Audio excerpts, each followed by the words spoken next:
caught up. So this last section of the technical conference is for next steps, and I think it's fair to say that we've got a lot of ideas over the past 2 days, and there's the best way to characterize how our next steps are going to go are in the shorter term, the midterm, and the longer term.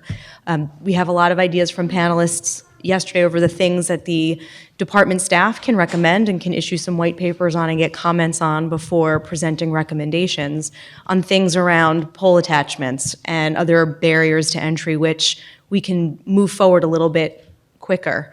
In the medium term, I think there's also areas where we can have a little bit more process, and I think we're talking about having an evidentiary hearing on service quality, which might take a little bit longer than issuing some white papers, but we're going to go ahead and make that recommendation as well. And more longer term are things that we can advocate before the FCC and could take a little bit more time.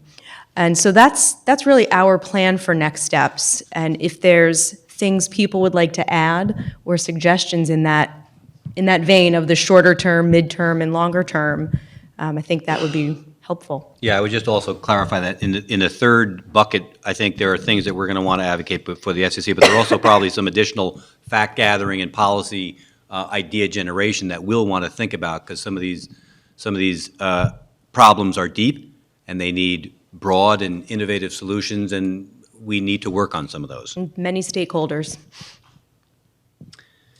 So that, I think, concludes.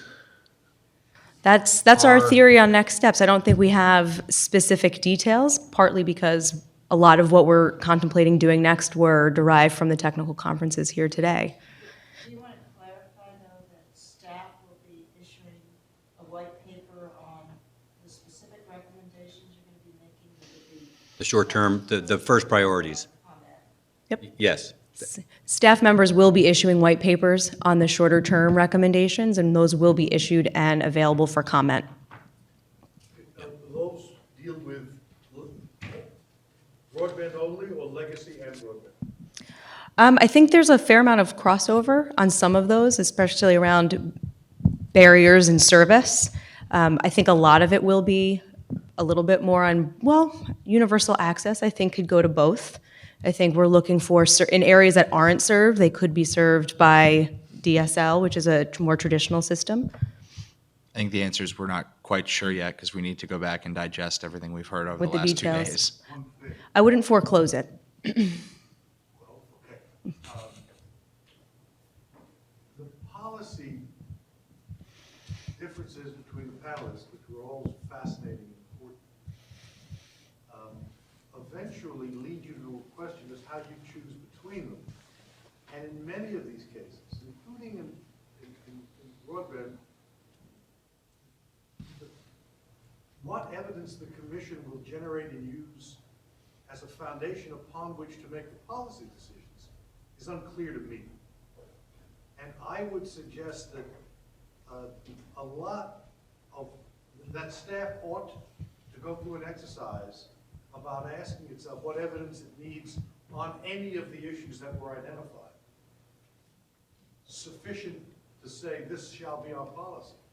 Yes, we always want to make sure that recommendations we make to the commission have a rational basis, have a factual foundation, and to the extent we need additional facts, and to the extent that those additional facts are best deduced at an evidentiary hearing, that we will definitely bear that in mind. Or through a notice and comment process, if that's the way that staff decides to go too.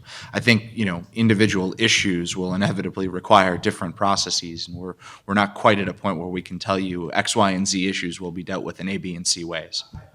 I agree that it's issue specific, but I sense, at least my input here, is to give greater weight to the historic evidentiary process that the commission has had available to it than might have been the case over the last several years.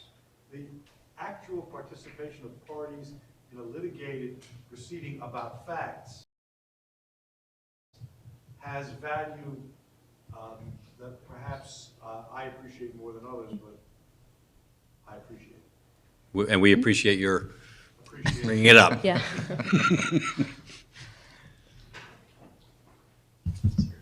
Okay? Okay, well, thank you very Thank much you very for New York much. Law School for hosting us, and it's been real fun, and we'll do it again sometime.